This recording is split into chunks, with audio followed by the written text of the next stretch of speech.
Quality और consistent performance के लिए सिर्फ सिल्वर पंप्स एंड मोटर्स, नाम याद रखना।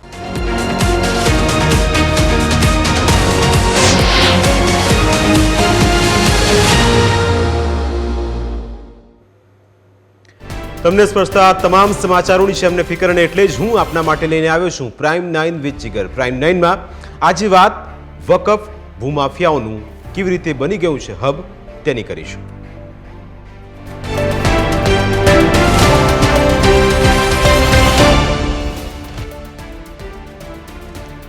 આજે અમે તમને એક ગેરંટી આપીશું. તમે સવારથી સાંજ સુધી તમારા શહેર કે ગામમાં ચાલો તો જાણ્યા કે અજાણ્યા વગર વકફ પ્રોપર્ટી પાસેથી પસાર થતા હશો. દેશમાં ડિફેન્સ અને રેલવે પછી સૌથી વધુ જમીન વકફ બોર્ડની પાસે છે. સવાલ એ છે કે આટલી બધી જમીન વકફ બોર્ડની પાસે કેવી રીતે આવી ગઈ? વકફનો અર્થ દાન થાય છે, તો પછી વકફ બોર્ડ કેવી રીતે હિન્દુઓની જમીન સહિતની પ્રોપર્ટી પચાવી પાડે છે? હકીકત એ છે કે વકફ બોર્ડ ભૂમાફિયાઓનું હબ બની ગયું છે. જમીન ખોટી રીતે પચાવી પાડવામાં આવે છે. એટલું જ નહીં, જમીન ખોટી રીતે વેચી પણ દેવામાં આવે છે, જેનાથી માત્ર ને માત્ર વકફ બોર્ડના સંચાલકોનું જ ભલું થાય છે. આ જ કારણે વકફ બોર્ડના આવા ભ્રષ્ટાચાર પર અંકુશ મુકાય એ ખૂબ જરૂરી છે, અને ભરૂચમાં પણ કંઈક આવું થયું છે. આજની આ ચર્ચામાં આપણી સાથે જોડાશે ભરૂચના ડીવાયએસપી ડોક્ટર કુશલ ઓઝા, ફરિયાદી નાસિરભાઈ ખાન અને મુક્તાનંદ સ્વામી પણ આજની આ ચર્ચામાં આપણી સાથે જોડાશે. પણ સૌથી પહેલો સવાલ કુશલ સર આપને, કે એ સમજવું છે મારે સૌથી પહેલાં કે કેવી રીતે આપે વકફ બોર્ડના આ કૌભાંડનો પર્દાફાશ કર્યો, કેવી રીતે આપને માહિતી મળી અને આખું આ કૌભાંડ કેવી રીતે ચાલતું હતું? આજે આખું કૌભાંડ જે છે એ ભરૂચ જિલ્લામાં વકફ બોર્ડની જમીન પર ગેરકાયદેસર કબજો કરવા બાબતનો છે, જેમાં વકફ બોર્ડના અલગ અલગ બનાવટી હુકમો બનાવી એ બનાવટી હુકમોને આધારે વેચાણ કરાર તથા ભાડા કરાર કરવામાં આવ્યા છે. જેમાં વકફ બોર્ડના જે કર્મચારી અફસાના કાઝી કે જે ત્યાં ક્લર્ક તરીકે કામગીરી કરે છે તેની સંડોવણી છે. આ ઉપરાંત વકફ જાગૃતિ અભિયાન સાથે સંકળાયેલા ઇકબાલ ડેરૈયા જે છે એ આની સાથે સંકળાયેલા છે, એ આરોપી છે આના. અને આ બનાવટી હુકમોને આધારે વકફ બોર્ડની જમીનનું કબજો માટેની આ કાર્યવાહી છે, જેમાં અલગ અલગ કુલ 8 ગુના દાખલ થયા છે ભરૂચ જિલ્લામાં. જે પૈકી બી ડિવિઝન અંકલેશ્વર પોલીસ સ્ટેશનમાં 6, જીઆઈડીસી પોલીસ સ્ટેશનમાં 1 અને નબીપુરમાં 1 ગુનો દાખલ થયો છે. અને એ પૈકી જે કુલ 32 જેટલા આરોપીઓ છે કલેક્ટિવલી આ તમામ ગુનામાં, એ 28 જેટલા આરોપીઓની અટક થઈ ચૂકી છે. હાલમાં જે તપાસ થઈ છે એમાં અફસાના કાઝી જે એમના ક્લાર્ક છે એ, અને અન્ય જે ઇકબાલ ડેરૈયા છે તે, મુકેશ જૈન છે, આ ઉપરાંત ઇસ્માઇલ યુસુફ પાંડોર અને યુસુફ ગુલામ મોહમ્મદ પાંડોર જેવા મુખ્ય 5 આરોપી. આ ઉપરાંત કુલ મળીને 32 જેટલા આરોપીઓનો રોલ સ્પષ્ટ થયો છે. બાકીના કોણ આરોપીઓમાં સંડોવાયેલા છે એ બાબતની પોલીસની તપાસ ચાલુ છે. બિલકુલ સર, બીજું એ સમજવું છે કે ઇકબાલ અને અફસાનાનો આખા કેસમાં રોલ કયા પ્રકારનો હતો, કેવી રીતે પોતાનું કામ તે કરતા? અફસાના અને ઇકબાલ જે છે એ જે બનાવટી હુકમો જે બનાવવાનું છે અને એ જેના આધારે વેચાણ કરાર કરવામાં આવે છે પાર્ટી દ્વારા અને ભાડા કરાર કરવામાં આવે છે, એ આ બનાવટી હુકમો એ બનાવીને આપતા હતા. એ પ્રકારનો મુખ્ય રોલ એમનો આ રીતનો આવે છે. બિલકુલ સર, ફરિયાદી સાથે પણ આપણે વાત કરીશું, આપણી સાથે ચર્ચામાં પણ જોડાયા છે. પણ મારે આપની પાસેથી એ સમજવું છે કે આપને કયા પ્રકારની ફરિયાદો અત્યાર સુધીમાં મળી હતી? જે એમને ફરિયાદ આવી છે અમને મુખ્યત્વે જે ફરિયાદી છે એ સબ રજિસ્ટ્રાર છે અહીંના, એમના દ્વારા ફરિયાદ આપવામાં આવી છે. અને એમના ધ્યાનમાં આ પ્રકારના વેચાણ કરાર અને ભાડા કરાર એ ધ્યાનમાં આવેલ અને એનું વેરિફિકેશન કરતાં આ જે બનાવટી હુકમો જે વકફ બોર્ડના છે એ બનાવટી હોવાનું જાણવા મળેલ, અને એમાં ઊંડાણપૂર્વકની તપાસ દરમિયાન આ આખું કૌભાંડ છે બહાર આવેલ, અને એ અન્વયે સબ રજિસ્ટ્રાર દ્વારા ફરિયાદ આપી અને ગુનો દાખલ કરવામાં આવ્યો છે. નહીં, જે વકફ બોર્ડની મંજૂરી એ આ પ્રકારની કોઈ પણ જમીન જે છે એના વેચાણ માટે તથા ભાડા માટે જરૂર હોય છે. એ જે હુકમો જે છે એ હુકમો ખરેખર વકફ બોર્ડના જે હુકમોને આધારિત હોય છે, એમાં એ લોકોએ આ બનાવટી હુકમો તૈયાર કર્યા છે. એ પ્રકારનું મુખ્ય આ એની મોડસ ઓપરન્ડી છે. બિલકુલ સર, તપાસનો ધમધમાટ શરૂ છે, પણ આવી સંપત્તિ અંદાજે કેટલી હોઈ શકે ભરૂચ અને આસપાસના વિસ્તારમાં? આ બાબતે પોલીસનો જે તપાસ જે છે એમાં વકફ બોર્ડની કુલ સંપત્તિઓ કેટલી છે કે એ બાબતેની કોઈ મેટર આમાં ઇન્વોલ્વ નથી, પરંતુ જે ઓલરેડી વકફ બોર્ડની જમીનો જે છે એ વકફ બોર્ડની મંજૂરી વગર વેચાણ કરવી અને એને ભાડે આપવી એ એની પર મનાઈ હોય છે, એવી રીતે નથી કરી શકાતું. એની એક પર્ટિક્યુલર પ્રોસિજર હોય છે. તેના એ પ્રોસિજરલ લેપ્સ અંતર્ગત જે આ આખું કૌભાંડ આચરવામાં આવ્યું છે એ બાબતનું છે. એટલે વકફ બોર્ડની કુલ જમીનોનું કેટલી છે એ બાબતે પોલીસની તપાસના એ પરવીમાં આવતું નથી. બિલકુલ સર, બનાવટી હુકમનો ઉપયોગ કેવી રીતે થયો? 2016ની વાત હતી, 2023 સુધી આવી, અને આવા લોકો સામે કાર્યવાહીનો ગાળિયો કેવી રીતે મજબૂત કરાયો છે? એ જે હુકમો જે છે એની જાવક નંબર છે ખૂબ જ 2016ની દેખાડીને રિસન્ટલી એમણે જે દસ્તાવેજ કર્યો છે એ ક્યાંક ને ક્યાંક આ વકફ બોર્ડના બનાવટી હુકમો સાથે સંકળાયેલા છે કે આ પ્રકારના કોઈ પણ બનાવટી હુકમો જે છે એ વકફ બોર્ડમાંથી ઇસ્યુ થયા છે કે નહીં તે બાબતેની એ કનેક્ટેડ છે. અને એ જ અંતર્ગત 465, 467, 468 અને 471 અને નોંધણી અધિનિયમની કલમ મુજબની કલમો લગાડવામાં આવી છે. આમાં જે બનાવટી જે હુકમો એમણે બનાવ્યા છે એ અંતર્ગતની કલમો લગાડી પોલીસ દ્વારા તેમની ધરપકડ કરવામાં આવી છે અને આગળની કાયદેસરની કાર્યવાહી કરી હાલમાં આ તમામ આરોપીઓ જે છે, ખાસ કરીને મુખ્ય સૂત્રધારો, તે હાલમાં જ્યુડિશિયલ કસ્ટડીમાં છે, જેલમાં છે. બિલકુલ સર, બીજું એક કે ઇકબાલ અને અફસાનાની ભૂમિકા તો સમજ્યા, પણ મુકેશ જૈનની ભૂમિકા કયા પ્રકારની હતી? કારણ કે ફરિયાદીમાં એક તરફ અરજદાર તરીકેની એનો ઉલ્લેખ છે અને બીજી તરફ આરોપી તરીકે પણ દર્શાવાયો છે. મુકેશ જૈન જે છે એ મુખ્યત્વે ક્યાંક ને ક્યાંક અફસાના કાઝી તથા ઇકબાલ ડેરૈયા સાથે જ સંકળાયેલ છે. એની સાથે નેક્સસમાં રહી અને આ પ્રકારના ભાડા કરારો કરાવવામાં તથા વેચાણ કરારો કરાવવામાં એની એક્ટિવ ભૂમિકા રહેલી છે.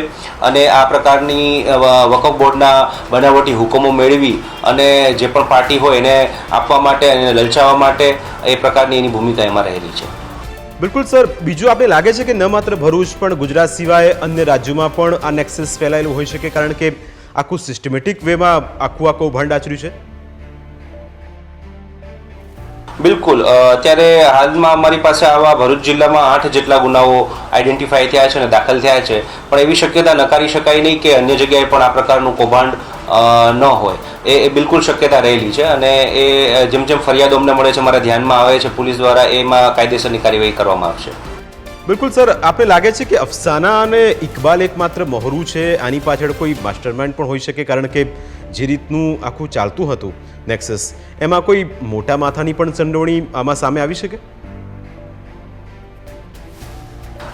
હાલમાં જે પોલીસ દ્વારા તપાસ કરવામાં આવી છે એમાં આટલા આરોપીઓ અમારા ધ્યાનમાં આવ્યા છે પોલીસ તપાસમાં, અને એ હાલના તબક્કે એ બાબતે કશું કહેવું અમારા માટે મુશ્કેલ છે, પણ તપાસ દરમિયાન જે પણ આરોપી મળી આવશે એની ઉપર પોલીસ એક્શન લેશે. બિલકુલ સર, આપ અમારી સાથે ચર્ચામાં જોડાયા, આપનો ખૂબ ખૂબ આભાર. તો ડીવાયએસપી સાથે વાત કરી અને તપાસનું તેમણે અલગ અલગ રીતે માહિતી પણ આપી, પણ હવે ફરિયાદી સાથે વાત કરીશું. નાસિરભાઈ આપણી સાથે જોડાયા છે. નાસિરભાઈ, સૌથી પહેલાં મારે આપણી પાસેથી એ સમજવું છે કે કેવી રીતે આપ આ વકફ બોર્ડમાં એક તો આપ આ કૌભાંડનો શિકાર બન્યા, કેવી રીતે આખું આ કૌભાંડ આપે ઉજાગર કર્યું અને ક્યારે આપે આખી આ ફરિયાદ કરી હતી? નમસ્કાર સર. એકચ્યુઅલી જીતાલી ગામની અંદર ત્યાંના સ્થાનિકોને જ્યારે ખબર પડી કે ભાઈ આ રીતે અમારા ગામની તમામ પ્રોપર્ટી વેચાણ થઈ ગઈ છે, એટલે સોશિયલ મીડિયા પર એક પત્ર વાયરલ થયો. એ પત્રમાં જે તે સર્વે નંબર લખેલા હતા. હું એક સામાજિક કાર્યકર તરીકે મારી ફરજ બજાવું છું, એટલે એ પત્ર મારા પાસે પણ વોટ્સઅપ થકી આવ્યો. એટલે મેં એની પૂરી તહકીકાત કરી અને એ જોતા મને સ્પષ્ટ લાગ્યું કે ભાઈ આ તમામ પ્રોપર્ટીનું વેચાણ થઈ ગયું છે. એટલે મેં તમામ પુરાવા એકત્રિત કરીને ગુજરાત રાજ્ય વકફ બોર્ડમાં મેં ફરિયાદ દાખલ કરી. હવે ફરિયાદ દાખલ કરી, હવે હાલ તો 7 થી 8 ફરિયાદ ડીએસપી સાહેબના ટેબલ પર હમણાં નોંધણી થયેલ છે, પણ મને લાગે 212 એકર જેટલી અને બીજી 30 ફરિયાદ આમાં થાય એમ છે, એ હજુ પેન્ડિંગ છે. ખરેખર જીતાલી ગામ, કાપોદરા ગામ અને આજુબાજુના ઘણા ગામોની પ્રોપર્ટીનું આ રીતે વેચાણ થયેલ છે. એ સમય સાથે સીઓ સાહેબ હાલ હમણાં હાજર નથી ગુજરાત રાજ્ય વકફ બોર્ડમાં. એમની નિમણૂક થાય એટલે આગળની તમામ કાર્યવાહી અમે કરવા માટે તત્પર છે. બિલકુલ. મુક્તાનંદ સ્વામી પણ આપણી સાથે જોડાયેલા છે. સ્વામીજી, શું લાગે છે આ નેક્સસ જે રીતે ફેલાયેલું છે? કારણ કે જુઓ, વકફ બોર્ડની અંદર રહેલા લોકો સૌથી પહેલાં તો આ પ્રકારનું એક આખું સિસ્ટમેટિક વેમાં એક આખું કૌભાંડ છે. મારે મુક્તાનંદ સ્વામી આપની પાસેથી એ સમજવું છે કે કેવી જે મિલકતો હતી, જે હકની હતી, એ હકની મિલકતો પર વકફ બોર્ડે પોતાનો કબજો જમાવી લીધો છે. જી નમસ્કાર.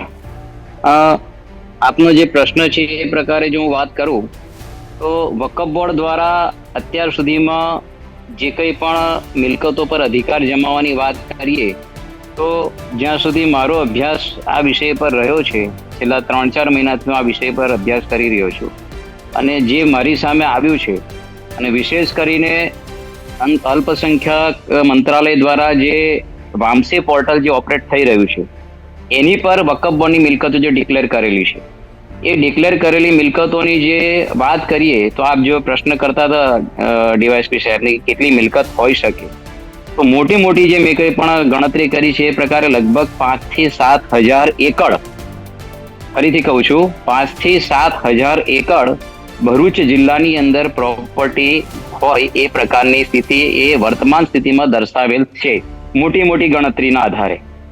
તો વિશેષ જે બાબતો ધ્યાનમાં આવી અને સૌથી મોટી વાત જ્યાંથી શરૂ થઈ ભરૂચની, એટલે ભરૂચ શહેરની વાત કરું તો કે અહીંયા 1913ની અંદર બટુકનાથ વ્યાયામશાળાની સ્થાપના થઈ હતી. એ બટુકનાથ વ્યાયામશાળા એ સમાજ માટે ખૂબ મહત્વનું સ્થાન અને બધા માટે આરોગ્ય અને ધ્યાનમાં રાખીને વ્યાયામશાળા ચાલતી.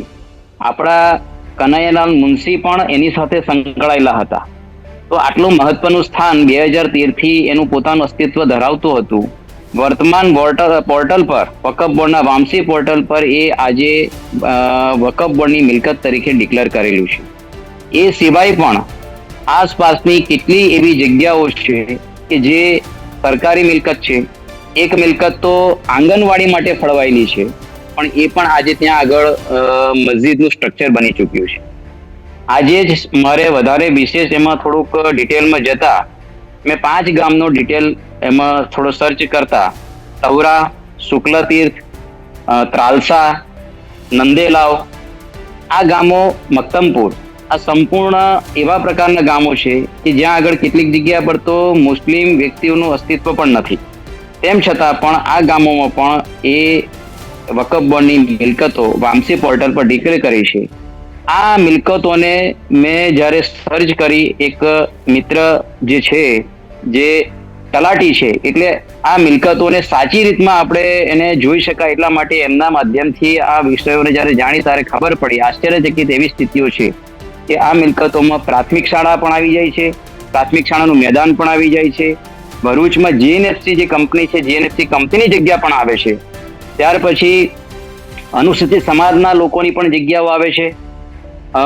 જે નીમ એમ કઈ બીડ, જે એમ કહી શકાય કે સરકારી બાબતમાં એવું છે કે એ બિલકુલ આરક્ષિત જગ્યા ગણવામાં આવે છે, જે કોઈને વેચી શકાય પણ નહીં ને કોઈને આપી શકાય પણ નહીં. આ જગ્યા પણ કહેવાય ને કે વકફ બોર્ડમાં વર્તમાનમાં બોલી રહી છે, અને કેટલીક જગ્યા પર સોસાયટીઓ પણ વકફ બોર્ડમાં બોલી રહી છે. એટલે એવું કહી શકાય કે કોઈ ક્ષેત્ર એવું બાકી નથી, ચાહે વ્યક્તિગત હોય, ચાહે ટ્રસ્ટોની મિલકત હોય કે ચાહે સરકારી મિલકતો હોય. આ તમામ મિલકતો પર વકફ બોર્ડે પોતાનો એવો સિકંજો કસીને મૂક્યો છે કે આજે એનો રસ્તો શું કરવો એ એક સમાજ કે સરકાર કે અન્ય બધા લોકો માટે એક પ્રશ્નચિહ્ન બની ગયો છે. દરેક વ્યક્તિ વર્તમાન સ્થિતિમાં એવું વિચાર કરે કે ખરેખર હું મારી પ્રોપર્ટી એ કેટલા અંશે સુરક્ષિત છે. સરકારના કાયદા અંતર્ગત મને જે કંઈ પણ મારી પ્રોપર્ટી મારી છે એવું ડિક્લેર કરી રહ્યા છે, અને આપણે એના અંતર્ગત દસ્તાવેજો કરીએ છીએ, પણ બીજી બાજુ એ જ અધિકારને છીનવવાની સ્થિતિઓ બની રહીને વકફ બોર્ડ એને પોતાના અધિકારમાં લઈ રહી છે.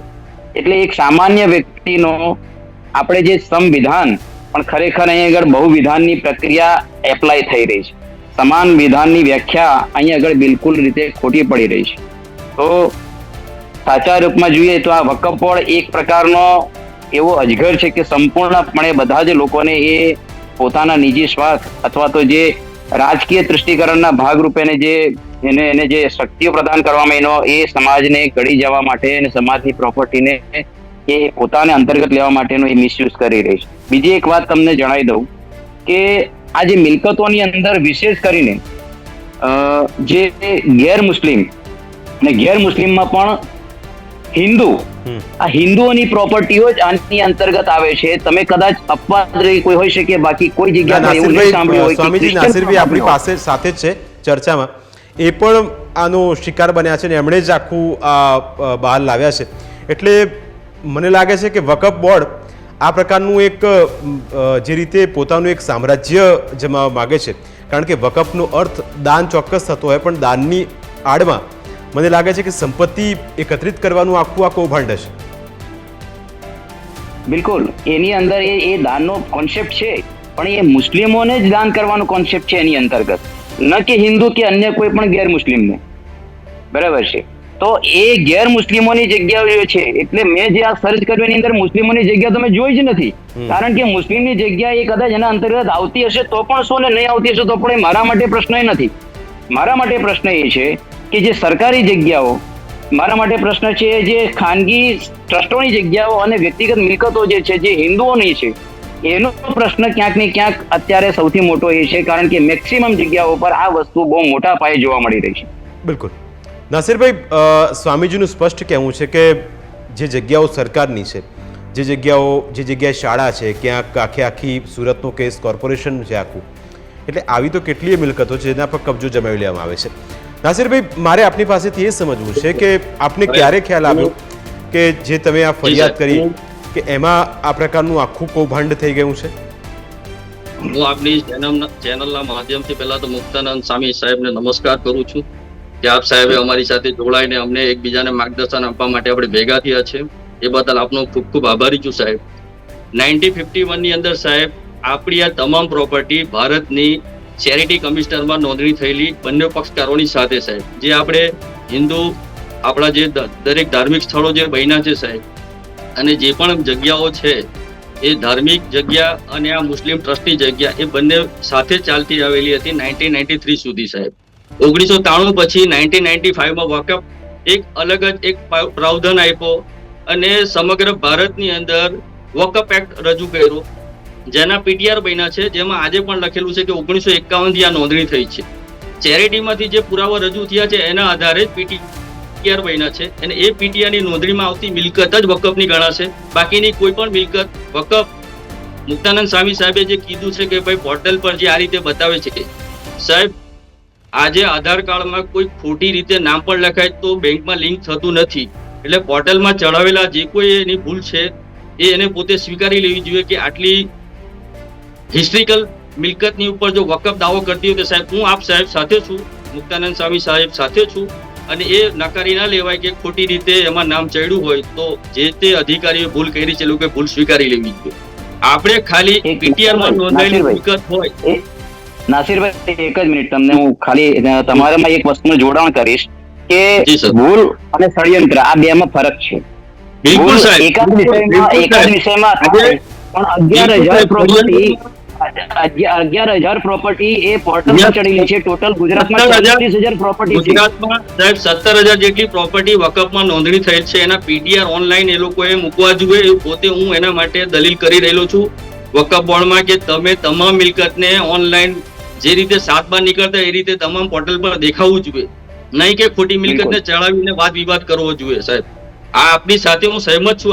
આ જે પ્રોપર્ટીની બાબતમાં મેં ઘણા ટાઈમ પહેલા મિલકતો બતાવેલી છે એ પણ ટોટલ જેની જે માહિતી કહી શકાય એ પ્રકારે બતાવેલી નથી. એવા પ્રકારે બતાવેલી છે કે પોર્ટલમાં ચડાવવાળા તો ખબર નહીં પડે. પોર્ટલમાં ચડાવવાળા ષડયંત્રી છે સાહેબ, જે લોકો ખોટા રસ્તે આ મેટરને લઈ જવા માંગે છે. આજે વકફની જે કંઈક પીટીઆરમાં નોંધાયેલી મિલકત અને 1951 થી 7 બારમાં બતાવી એ જ મિલકત પીટીઆર વકફની કહેવાશે. બાકીની કોઈ પણ મિલકત પર કોઈ દાવો કરે સાહેબ એ નકારી લેવામાં આવે છે સાહેબ. અમે આપની સાથે સહેમત જ છે સાહેબ, 100% આપની વાત સાચી જ છે. અને આ જે અંકલેશ્વરની અંદર જીતાલીમાં કાપોદ્રામાં જે કંઈક મિલકત છે સાહેબ, એ મિલકતના પીટીઆર અને એના 7 બાર અમે તમામ પુરાવા રજૂ કર્યા છે. ત્યાર પછી સરકાર એક્શનમાં આવી છે. અને આપ સાહેબને હું એક વસ્તુની એક ખુલાસો કરું કે જીતાલીના ટ્રસ્ટીઓ વિચારણા કરવા ગયા અને જે લોકોએ ફેક ડોક્યુમેન્ટ બનાવી અને રજૂ કર્યા અને જે બોનોફાઇડ પરચેસર છે સાહેબ પણ આ બધી ખરાઈ કરવાની જવાબદારી સબ રજિસ્ટર આજે ફરિયાદી બની છે. મારી નજરમાં તો સાહેબ એ ફરિયાદી જ આરોપી કહેવાય, કેમ કે ખુલાસો અને ખરાઈ કરવાની જવાબદારી અધિકારીની હોય છે, જે તે કચેરીની હોય છે સાહેબ. આજે જિલ્લા બહારની જમીન આપણે ખરીદી કરીએ તો 135 અને ખેડૂત ખરાઈનો દાખલો માંગે છે, તો વકફની મિલકતને કઈ રીતે એ લોકોએ 7/12 માં અસર આપી અને દસ્તાવેજને જી નાસિરભાઈનો સંપર્ક કટ થઈ ગયો. સ્વામીજી, નાસિરભાઈનું કહેવું છે જી મિલકત સાહેબ જી ઘણી મિલકતો સાહેબ બિનખેતી પણ થયેલી છે સાહેબ આમાં. તો બિનખેતી કરવા વાળા ગાંધીનગર સુધી લાઈન જતી હોય સાહેબ, તો આજે આપણે સામાન્ય માણસ ખેતીને આપણે બિનખેતી કરવા જઈએ સાહેબ તો તમામ પુરાવા માંગે છે. તો વકફની મિલકત બિનખેતી થઈ કેવી રીતે સાહેબ, એ પણ એક પ્રશ્ન છે સાહેબ. તમે કહો છો કે આટલી બધી જાણ થતી હોય છે, આ પ્રકારે થતું હોય છે, તો પછી આટલી મોડી બાબતો કેમ સામે આવે છે? કારણ કે જ્યારે થયું ત્યારે થોડી ઘણી તો શંકા જાય. નાસિરભાઈ, 2010 ની અરજી બતાવી છે આ ફ્રોડ કરનારાઓએ. 2015 નો ઓર્ડર છે અને 2023-22 માં દસ્તાવેજ છે સાહેબ. 7 વર્ષ ડિલે થયા પછી પણ એ દસ્તાવેજને એપ્રુવલ કેમ કરાયો સાહેબ? એ અમારી પોતાની પણ એક માંગ છે કે એમાં ખરેખર સબ રજિસ્ટર કચેરીના જે તે ગુનેગાર લોકો છે એ લોકોને પણ આ મેટરમાં સામેલ કરવા જેવી ડીવાયએસપી સાહેબને મારી નમ્ર અરજ છે કે સાહેબ હજુ પણ ઊંડાણપૂર્વક તપાસ કરાય અને ખરેખર ગુનેગારોને એની જે કંઈક સજા છે તે મળવા પાત્ર છે સાહેબ. બિલકુલ. અને મુક્તાનંદ સ્વામી સાહેબ જે કંઈ કહે છે પોર્ટલ પર ખોટી રીતે ચડાવ્યું છે, તો એ પોર્ટલનો વહીવટ કરનાર અધિકારી સાહેબ પણ કાયદેસરના પગલા લેવાય સાહેબ. એના માટે અમે મુક્તાનંદ સ્વામી સાથે છે ને સાહેબ જ્યાં કહેશે ત્યાં અમે આવવા તૈયાર છે. બિલકુલ. સ્વામીજી, મારે એ સમજવું છે, અને હું એક સામાજિક કાર્યકર જી સ્વામીજી, એ સમજવું છે કે ભરૂચની આ વિસ્તારને, આ તો ઠીક છે, આ વસ્તુઓ સામે આવી, 8 જેટલી ફરિયાદો થઈ છે, એ લોકોને કેટલાક લોકોને પકડવામાં આવ્યા છે, અફસાના અને ઇકબાલને. તો સ્વામીજી, એ સમજવું છે કે ભરૂચ એ આખો વિસ્તાર, આપણે લાગે છે કે ન માત્ર ભરૂચ પણ ભરૂચની આસપાસના જેટલા પણ વિસ્તારો છે ત્યાં પણ આ પ્રકારનું એક આખું ષડયંત્ર ચાલતું હોઈ શકે? બિલકુલ સાહેબ, બિલકુલ ચાલી રહ્યું છે. જી સ્વામીજીને સમજ. મેં આપને એ જ કહ્યું કે ભરૂચમાં તો જે પોર્ટલ પર બતાવી છે એની જ હમણાં વાત એટલા માટે કરીશ કે મારી સામે જે આધારભૂત માહિતી છે એ પોર્ટલના આધારે છે. તો એ 1426 મિલકતો તો પોર્ટલના આધારે ભરૂચ શહેરની બતાવવામાં આવી છે, અને ભરૂચ શહેરની જ પોર્ટલના આધારે જો મિલકતોની મોટી જે ગણતરી કરીએ છીએ તો એની અંદર લગભગ 1200 થી 1300 એકડ 1200 થી 1300 એકડ ભરૂચ શહેરને સંબંધિત બતાવવામાં આવે છે. તો જિલ્લાની જે આપણી જે ગણતરી કરીએ એ પ્રકારે મેં તમને કહ્યું કે 7 થી 8 હજાર એકડ જે ભૂમિ એ મોટી એની અંદર મોસ્ક, એની અંદર દરગાહો, એની અંદર કબ્રસ્તાનો, આ બધી વસ્તુઓ નથી આવતી. આ માત્ર ને માત્ર જે ખેતી લાયક જમીનો, જે ઓપન લેન્ડ છે, એગ્રીકલ્ચર લેન્ડ છે, એના સંબંધમાં વાત કરી રહ્યો છું. એમાં હાઉસ કે અન્ય જે કંઈ પણ બાકીની પ્રોપર્ટીઓ જેમાં બતાવવામાં આવી છે કેટેગરી વાઇઝ, આ વસ્તુને બાદ કરતા આ આટલી પ્રોપર્ટી તો અહીંયા આપણે જોઈ શકીએ છીએ અથવા તો એમાં દર્શાવાય છે. અને આ જે પોર્ટલ પર છે માત્ર 11,000 સમથિંગ જ પોર્ટલ પર ડિસ્પ્લે કરેલી છે. બાકી ટોટલ ગુજરાતની પ્રોપર્ટી 40,000 છે, એમાં 11,000 જ ડિક્લેર કરી છે. અહીંયા એક નજીકમાં જ એમ કહી શકાય કે એ છે ઝઘડિયા પાસે, નાસિરભાઈ જાણતા હશે, પાવાગોરનું જે એક સ્થાન છે રતનપોર. આ રતનપોરમાં 119 પ્રોપર્ટી છે. 119 પ્રોપર્ટી ત્યાં આગળ એ પોર્ટલ પર બતાવેલી છે. સાહેબ, હું હવે રતનપુર પાવાગઢ પર આવું છું. એ ઓલરેડી મેં અરજી કરી ચૂકેલો છું. મેં જાતે પોતે ફરિયાદી બન્યો છું. વકફ બોર્ડમાં મારી ફરિયાદ પેન્ડિંગ છે. એની અંદર Gujarat GMDC, Gujarat mineral development કોર્પોરેશનની અંદર મોજેપુરી ગામ આખું વકફનું છે, અને એ વકફનું કેવી રીતે છે તેનો ખુલાસો બી હું કરું કે વિજયસિંહ મારા સ્ટેટના ટાઈમ પર એ પ્રોપર્ટી એ દરગાહને દાન કરેલી છે, અને એ 1951 ના PTR ની અંદર આખું ગામ એની અંદર આજે કોલ માઇનિંગ થાય છે સાહેબ. એ ઓલરેડી મારી અરજી પેન્ડિંગ છે ગુજરાત રાજ્ય વકફ બોર્ડમાં સાહેબ. બિલકુલ. નાસિરભાઈ અને સ્વામીજી, આપ બંને અમારી સાથે આ ચર્ચામાં જોડાયા, કારણ કે સમયનો અભાવ છે એટલે અત્યારે ચર્ચામાં રોકાવવું પડશે. પણ આપણે આશા રાખીએ કે જે પ્રકારનું આખું આ કૌભાંડ જે સામે આવ્યું છે એમાં ઊંડાણપૂર્વક તપાસ કરવામાં આવે, અને હજુ પણ આની અંદર જેટલા પણ લોકો સંડોવાયેલા છે એ એક નામનો ખુલાસો થાય તો જ આપણી સંપત્તિ બચી શકશે, નહીં તો આ જ રીતે હડપ કરી લેવામાં આવશે. અમારી વિશેષ રજૂઆતમાં અત્યારે બસ આટલું જ. ફરી મળીશું આપની સ્પર્શતા મુદ્દા સાથે. ત્યાં સુધી રજા આપશો. નમસ્કાર.